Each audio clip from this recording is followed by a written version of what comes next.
Hi, I'm Carrie Galvin, and this is my service learning project for East Carolina University's Master's in School Administration program. I'd like to welcome you to Belfork Elementary School, home of the Bulldogs.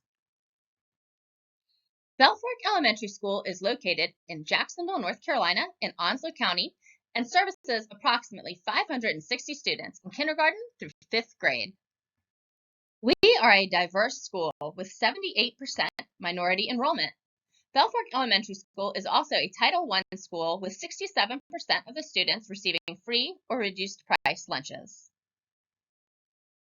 Belfork Elementary School has had 6 principals since opening in 1960. Dr. Williams has been the principal for the last 29 years. During that time, there have been 6 assistant principals.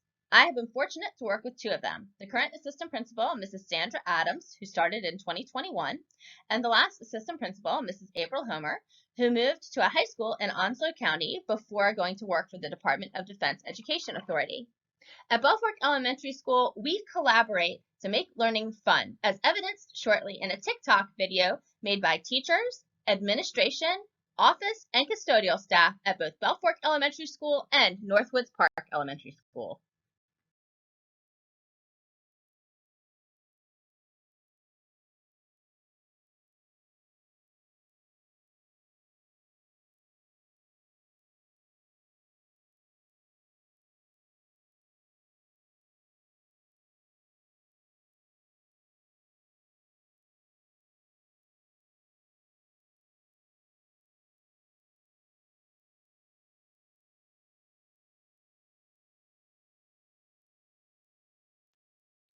Earlier this year, after analyzing data and collaborating with Mrs. Bond and the school's administration, we decided that because Belfork is a low-performing school, the main purpose of the Service Leadership Project should be to promote student improvement and teacher development by utilizing peer observations and math strategies.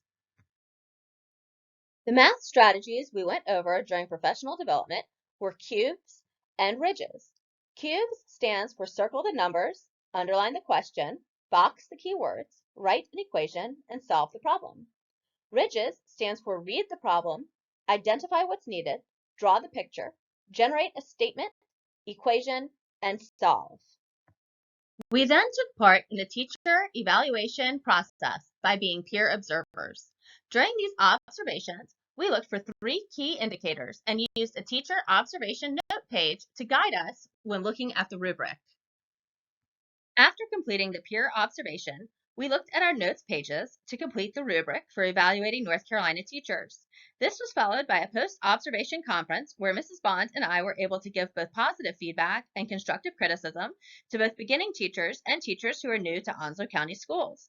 After the post-observation conference, all parties signed off on the evaluation.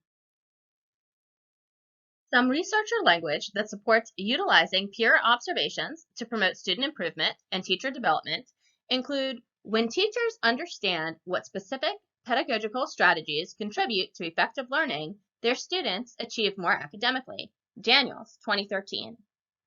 Therefore, peer observation when providing specific feedback on pedagogical practice helps students' achievement. Another example of researcher language supporting this SLP is the unique context of teaching means that teacher skills and knowledge are more important than nearly any other factor in predicting and determining students' academic success, and thus development of teacher practice is essential. Darling-Hammond, 2010. This means that the knowledge and skills of teachers determine and predict student success, meaning that constructive peer feedback that helps develop teacher practice is very important. Some examples of stakeholder language that are neutral or poor are, why don't I get paid to be a peer observer? Teachers get paid to be a mentor, and this is taking my time too. And I don't want to be observed again. Some of the more positive feedback regarding this SLP was, I'm so excited to observe Miss Pink. I have heard she is doing wonderful things in her classroom. And Mrs. Curtis said, thank you for the great feedback on my math lesson. I look forward to using the strategies we talked about. During this SLP, I got to collaborate with Mrs. Bond, the lead EC teacher, the instructional coach, Title I teacher, administration, several teachers and teacher assistants, as well as students. By utilizing peer observations to promote student improvement and teacher development, teachers who received feedback during the post-observation conferences are more ready to meet the needs of our diverse student population.